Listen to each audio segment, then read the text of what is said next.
एक समय की बात है। एक राज्य था जिसका नाम था अंधेर नगरी। वहां का राजा, राजा गपोड़ी मल, खुद को दुनिया का सबसे बुद्धिमान व्यक्ति समझता था, लेकिन असल में वह महामूर्ख था। उसका मंत्री चतुर सिंह ही असल में राज्य चलाता था, लेकिन वह राजा की सनक से हमेशा डरा रहता था। मंत्री जी, हमें लगता है कि सूरज की रोशनी में काम करने से लोगों की बुद्धि जल जाती है, इसीलिए हमारे राज्य के लोग इतने सुस्त हैं। महाराज, यह तो प्राकृतिक है। पूरी दुनिया दिन में ही काम करती है। दुनिया गलत है। आज से हमारा नया कानून होगा। दिन को रात बना दो और रात को दिन। जो दिन में काम करेगा उसे फांसी होगी और जो रात में सोएगा उसे जेल होगी। पर महाराज, इससे प्रजाजन को बहुत नुकसान होगा और राज्य के पास इतना संसाधन नहीं है कि सभी लोग रात में दिया जला के चल सके। मैं ये सब कुछ नहीं जानता। मैंने जो बोल दिया उसका पालन होना चाहिए, नहीं तो इसके दोषी आप भी होंगे मंत्री।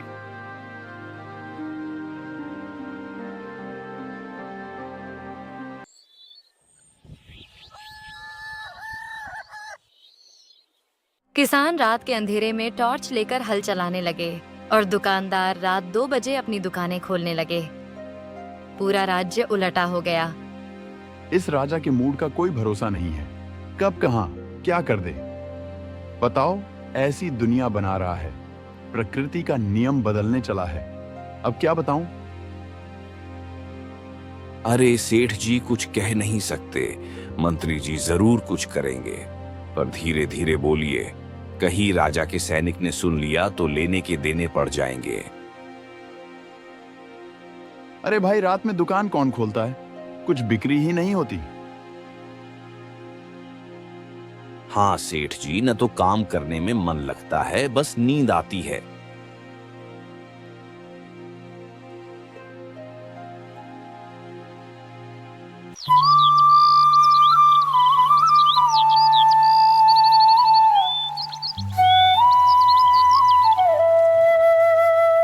राज्य के सभी लोग राजा के इस निर्णय से बहुत परेशान रहते हैं। एक चतुर नौजवान बीरू उस नगर में आता है। दोपहर के 12 बजे हैं और पूरा शहर श्मशान की तरह शांत है। अरे ये क्या माजरा है? क्या यहाँ कोई बीमारी फैली है? वह एक हलवाई की दुकान पर जाता है, जहां हलवाई खर्राटे ले रहा है।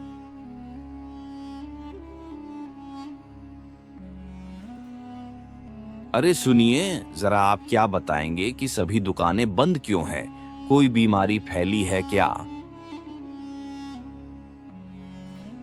भाई धीरे बोल। सिपाही सुन लेंगे तो हम दोनों को फांसी हो जाएगी। यहां जागना मना है। ऐसा क्यों है कि दिन में जागना मना है? बेटा, यहाँ का यही नियम है। लगता है तुम इस देश में नए आए हो। अच्छा, इसीलिए सारी दुकानें बंद है।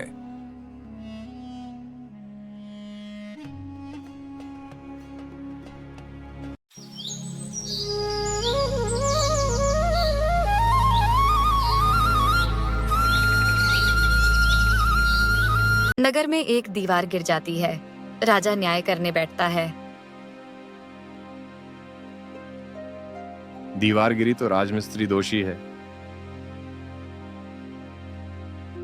महाराज, चूना गीला था तो चूने वाला दोषी है। महाराज, भिश्ती ने पानी ज्यादा डाल दिया। महाराज, कसाई ने बड़ी थैला दी थी।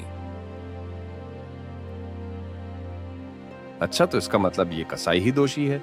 इस कसाई को फांसी पर चढ़ा दिया जाए।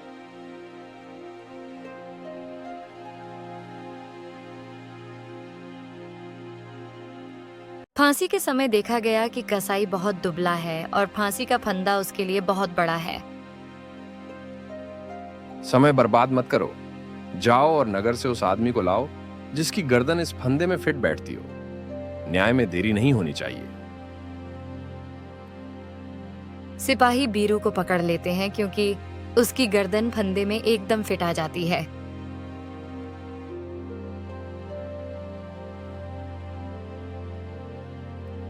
बीरू फांसी के मंच पर खड़े होकर अचानक जोर जोर से हंसने और नाचने लगता है।